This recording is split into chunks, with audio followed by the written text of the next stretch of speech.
আসসালামু আলাইকুম বন্ধুরা, আশা করি সবাই সুস্থ আছেন। বন্ধুরা, দ্বিতীয় বিশ্বযুদ্ধের পর ন্যাটো প্রতিষ্ঠাই হয়েছিল সাবেক সোভিয়েত ইউনিয়নকে মোকাবেলার জন্য। এরপর 1990 দশকে সোভিয়েত ইউনিয়ন ভেঙে যাওয়ার পরও ন্যাটো কিন্তু ভেঙে যায়নি।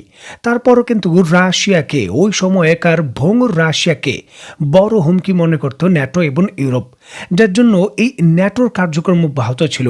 আর বর্তমান সময় তো পরিস্থিতি একেবারে ভিন্ন। পুতিনের নেতৃত্বে আজকের শক্তিশালী রাশিয়া আরও ঝুঁকিপূর্ণ মনে করে ইউরোপীয় ইউনিয়ন এবং ইউরোপ, যার জন্য নজিরবিহীনভাবে 200 বছর ধরে যে ফিনল্যান্ড এবং সুইডেন নিরপেক্ষ দেশ হিসেবে ছিল, তারাও কিন্তু ন্যাটোতে যুক্ত হয়েছে, বিশেষ করে রাশিয়ার হুমকি মোকাবেলায়। এবং রাশিয়াকে মোকাবেলায় যখন এত কিছু এমতো অবস্থায় হঠাৎ করেই বোমা ফাটালেন ইউক্রেনের প্রেসিডেন্ট মিস্টার জেলেনস্কি, তিনি দাবি করলেন যে এই ন্যাটোর সদস্য হলো রাশিয়া, এবং শুধু সদস্য নয়, সব থেকে প্রভাবশালী সদস্য।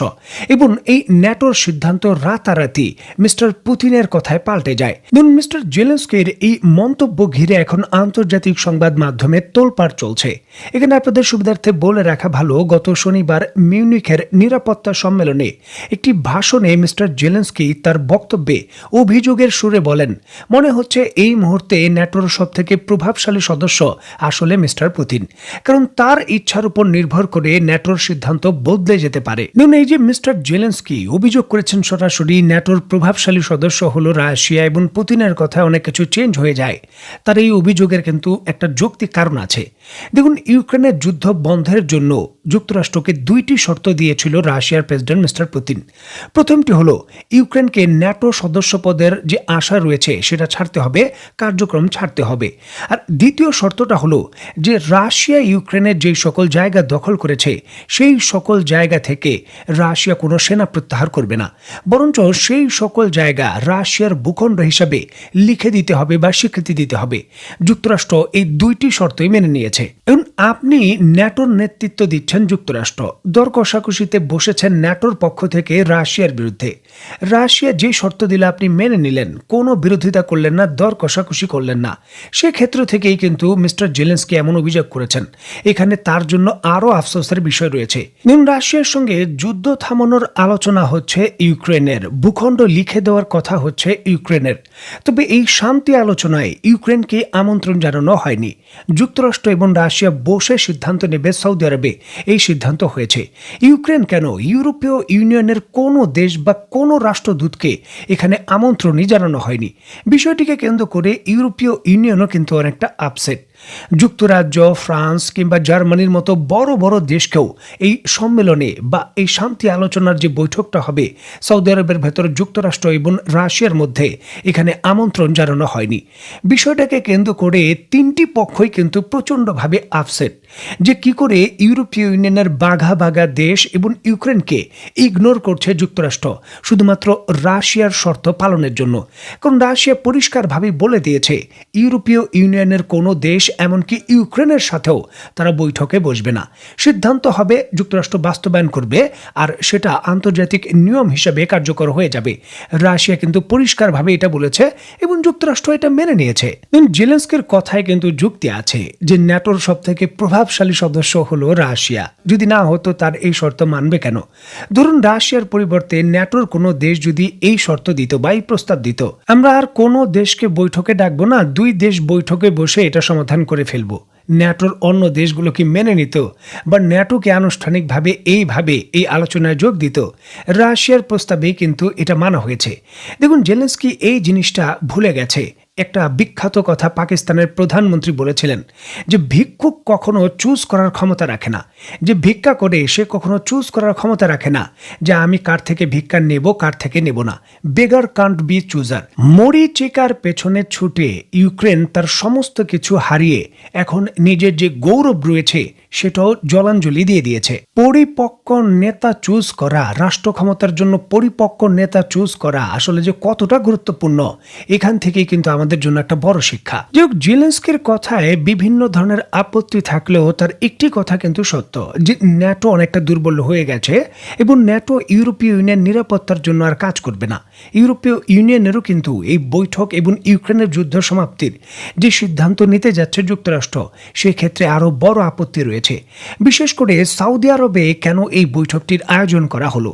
ইউরোপের বহু দেশ রয়েছে বা ইউরোপের নিরপেক্ষ ভেন্যু হিসেবে খ্যাত সুইজারল্যান্ডও রয়েছে, সেখানে কেন এই ঐতিহাসিক বৈঠকটির আয়োজন করা হলো না?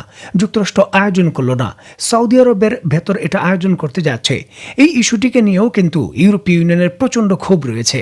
এবং সৌদি আরবে এই বৈঠকটি আয়োজন করতে রাশিয়া এবং যুক্তরাষ্ট্র উভয় পক্ষে আগ্রহী।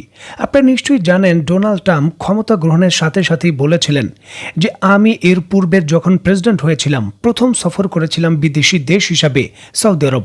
এইবারও আমি এমনটা চাই, তবে এটা করার জন্য সৌদি আরবের অবশ্যই আমাদের কাছ থেকে $400 বিলিয়ন পণ্য ক্রয় করতে হবে। সৌদি আরব অলরেডি ঘোষণা দিয়েছে তারা যুক্তরাষ্ট্রের কাছ থেকে $600 বিলিয়ন পণ্য ক্রয় করবে, নয়তো যুক্তরাষ্ট্রে বিনিয়োগ করবে। সুতরাং এখানে উপহার হিসাবে সৌদি আরবকে কোনো কিছু দেওয়ার ছিল। আবার রাশিয়ার ক্ষেত্রেও নিরপেক্ষ ভেন্যু হলো সৌদি আরব। যখন ইউক্রেন এবং রাশিয়ার যুদ্ধ শুরু হয় তখন আন্তর্জাতিকভাবে তেলের মূল্য যাতে কমে যায় এবং রাশিয়া তেল বিক্রি না করতে পারে, এর জন্য যুক্তরাষ্ট্র এবং পশ্চিমা বিশ্ব সৌদি আরবের উপর কম চাপ দেয়নি তাদের তেলের উৎপাদন বৃদ্ধি করার জন্য। তবে ওপেকের সদস্য হিসাবে সৌদি আরব এটা করেনি, রাশিয়ার প্রতি অনেকটা সফট কর্নার দেখিয়েছে। সুতরাং রাশিয়ার জন্য এটা একটা নিরপেক্ষ ভেন্যু ছিল। সৌদি আরবের ভেতর মিস্টার পুতিনের এই বৈঠক আয়োজনের সম্মতি দেওয়ার আরেকটা কারণ হলো সৌদি আরব কিন্তু আন্তর্জাতিক অপরাধিক আদালত আইসিসির সদস্য নয়।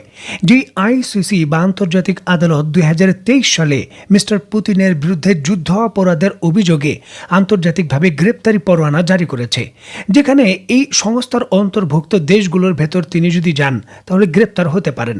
দেখুন, ইউরোপের মোটামুটি সকল দেশগুলোই এই আইসিসির সদস্য। এমনকি সুইজারল্যান্ডের মতো নিরপেক্ষ দেশ যারা ইউরোপীয় ইউনিয়নের সদস্য নয় আবার ন্যাটোর সদস্যও নয়, তারাও কিন্তু এই আন্তর্জাতিক আদালতের অংশ এবং তাদের দেশে আন্তর্জাতিক আদালত রয়েছে। সুতরাং সেখানে যাওয়া অনেকটা সেফ নয় মিস্টার পুতিনের জন্য।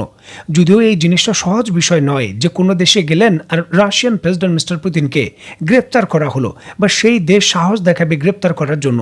তবে একটা বিব্রতকর পরিস্থিতি তৈরি হতে পারে, বিভিন্ন প্রোটেস্টার আসতে পারে, সংবাদ মাধ্যমগুলোতে আলোচনা হতে পারে যে কেন এমনটা করা হচ্ছে না, বা বিভিন্ন ধরনের প্রশ্ন উঠতে পারে, যার জন্যই কিন্তু বিব্রতকর পরিস্থিতি এড়িয়ে চলছেন মিস্টার পুতিন। দেখুন, এর পূর্বেও কিন্তু আমরা দেখেছি দক্ষিণ আফ্রিকার ভেতর ব্রিক্সের সম্মেলন যখন হয়েছে মিস্টার পুতিন সেখানে যাননি, কারণ দক্ষিণ আফ্রিকা আইসিসির সদস্য।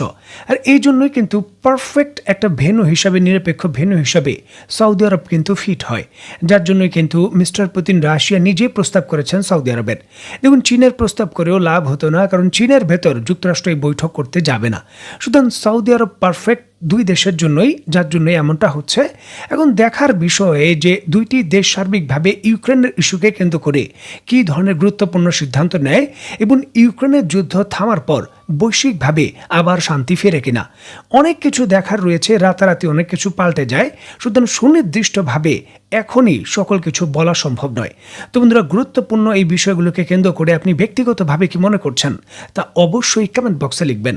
তো বন্ধুরা, আজকের মতো বিদায়, নতুন কোনো ভিডিও নিয়ে আবার দেখা হবে।